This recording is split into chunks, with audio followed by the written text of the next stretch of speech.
Test, test, test, test.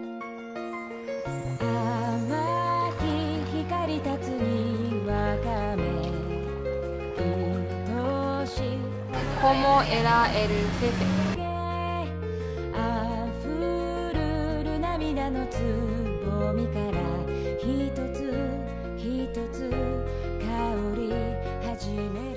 Una característica en común que han tenido todos los que han sido buenos jefes aquí en Japón es que se les daba muy bien contar historias. Ellos creaban una historia de cómo querían que empezase, se transcurriese y cuál era el objetivo del proyecto. Entonces, todo lo que hacíamos, todo el trabajo que hacíamos, tenía que ir para y por esa historia que ellos habían construido. La historia no tenía por qué tener un final definido. Por ejemplo, si estás resolviendo algún problema del que todavía no sabes el final, eso puede ser que esté pendiente, pero el tener esa estrategia, esa estructura que lleva al trabajo que haces es muy útil a la hora de ahorrar, de no trabajar en cosas que no van a reportar, ser eficiente. Y es algo muy curioso porque una imagen que yo tenía es que los japoneses trabajaban de forma muy eficiente, que se ponían delante de la mesa y ahí a pasar horas y horas para resolver un problema por uno, poco a poco, y nada parecido. O sea, cuando yo he trabajado de tú a tú con mi jefe para resolver un problema, siempre ha sido de forma muy eficiente, intentando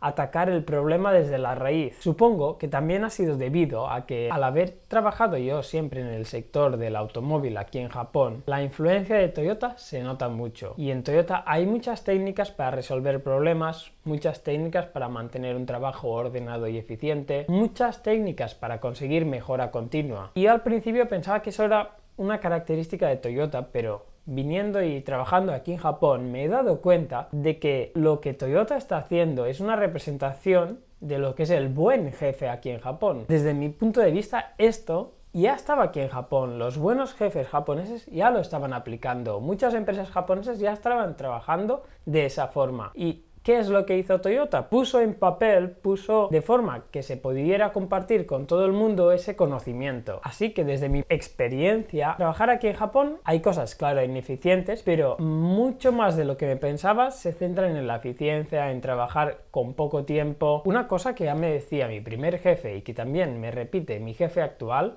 es que ¿para qué te vas a matar a trabajar para dar un 80 o un 100% si con un 60% es más que suficiente? Si no vas a poder llegar a la fecha límite porque estás intentando dar un 70, 80 o 100%, un 50% es lo mejor que puedes dar. Ante todo, resultados. Y perfecto, nada. Vale, y centrándonos en mi primer jefe, que se llama Yamato, él tiene una hija. Por desgracia, su esposa murió de cáncer hace unos años. Bueno, supongo que también por la responsabilidad de cuidar de su hija. Él nos pedía siempre que tratáramos de volver cuanto antes a casa, y él era el primero que daba ejemplo. Y para conseguirlo, pues trataba de guiarnos muy bien para no estar trabajando cosas que no tenían ningún valor. O sea, ante todo lo que no se podía dejar era la seguridad, pero una vez dejada la seguridad, si da dinero lo hacemos, si no da dinero no lo hacemos. Era trabajar con la cabeza, que yo veo mucha gente que hay que hacer esto porque hay que hacerlo y hay que hacer aquello porque hay que hacerlo, pero no tienen una historia dentro de su cabeza y no saben lo que hay que hacer para conseguir el objetivo que se proponen. Van caminando, pero igual lo están haciendo. En ese es cuando se podría ir en línea recta.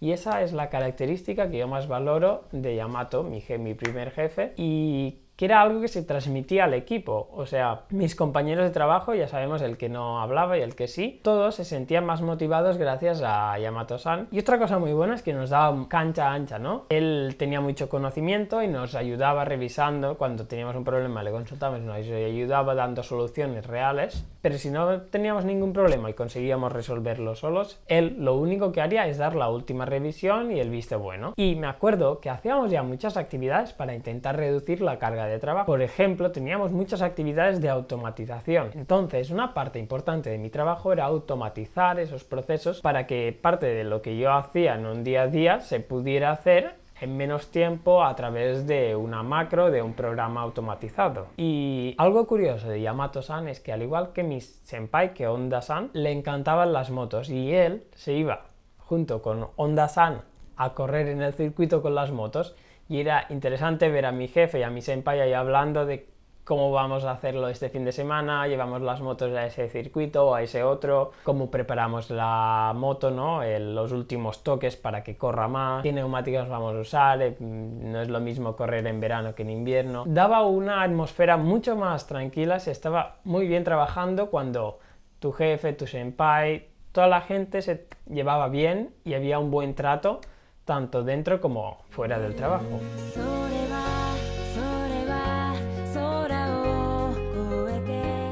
¿Cómo ibas vestida?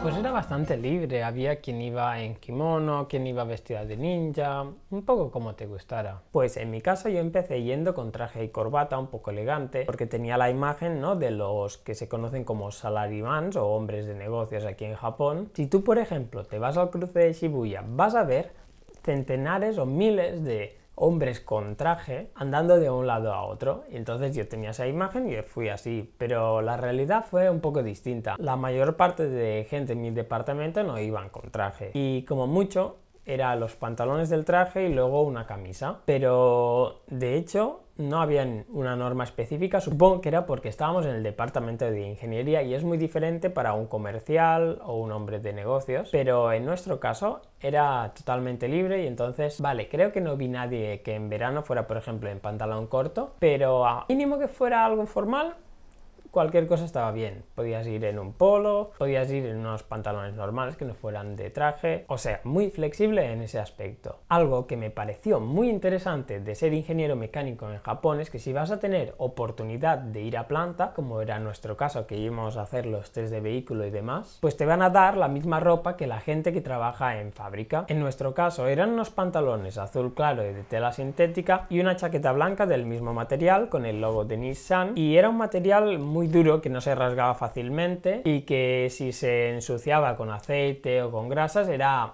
más fácil de quitar que con una tela normal. Pero esto no es lo más divertido. A mí lo que más me gustó es que cuando me tocaba ir a planta pues tenías que cumplir con las medidas de seguridad, y eso incluía ponerte botas de seguridad con la punta de acero reforzada, gafas de seguridad para que no te pudiera entrar ninguna viruta ni nada por accidente, y lo que es más importante, una gorra de tela de seguridad, que no tengo ni idea de qué tipo de magia llevaba la gorra esa, pero supongo que si te caía algo en la cabeza te tenía que proteger, porque si tú ibas a planta sin la gorra, te iban a llamar la atención y decirte ponte la gorra, estás incumpliendo las normas de seguridad. Y a ver, si te cae algo en la cabeza, ¿tú crees que una gorra de tela que no tiene ni un centímetro de grosor te va a proteger? O sea, es la parida más grande que he oído nunca. Yo cuando trabajaba en España también de ingeniero mecánico, lo que hacíamos era llevar un casco. Un casco, tío. Si te cae algo te va a proteger, pero ¿cómo te va a proteger una gorra? Y más aquí en Japón, que hay terremotos y que no sería extraño que te cayera algo en la cabeza. O sea, para algunas cosas los japoneses están ahí con las normas y muy bien toda la seguridad, pero para otras cosas es que soy incapaz de comprenderlo.